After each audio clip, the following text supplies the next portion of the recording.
Transport বিজনেসটা সেটা সমগ্র বিশ্বে কিন্তু অনেক জনপ্রিয় এবং অনেকেই করছেন।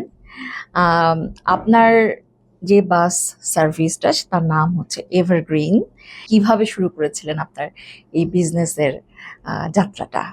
বাংলাদেশের মহাসড়কে পরিবহন ব্যবসা অত্যন্ত একটা কঠিন ব্যবসা, ভয়াবহ। একটা ভয় ব্যবসা। এটা আপনি জানেন হুম যে দেশের মানুষ সবচেয়ে হুম হুম। জনজীবন, এদেশের মানুষের মানব সম্পদের জন্য সবকিছুর জন্য পরিবহন একটা গুরুত্বপূর্ণ সেক্টর। হ্যাঁ।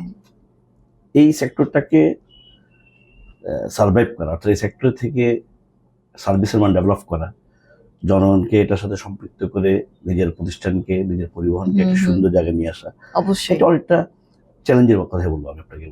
কারণ এখানে বলবো এদেশের মানুষের যে চিন্তা চেতনা, ধরেন আপনাকে যেটা বলতে হয় সেটা হলো, মানুষ মনে করে যে একটা বিজনেস যখন কেউ শুরু করে, হ্যাঁ নিশ্চয়ই শুরুর পিছে এখানে অনেক অর্থের যোগান, এখানে হ্যাঁ হ্যাঁ অনেক অবৈধ টাকার যোগান, এখানে অর্থ যোগান করতে আসলো, হ্যাঁ কিভাবে জি। শুরু হলো। কিন্তু আমি আমার অভিজ্ঞতা বলবো যে সম্পূর্ণ আমার অভিজ্ঞতা, অর্থাৎ মেধা বিনিয়োগ করেই পরিবহন ব্যবসা শুরু করলাম।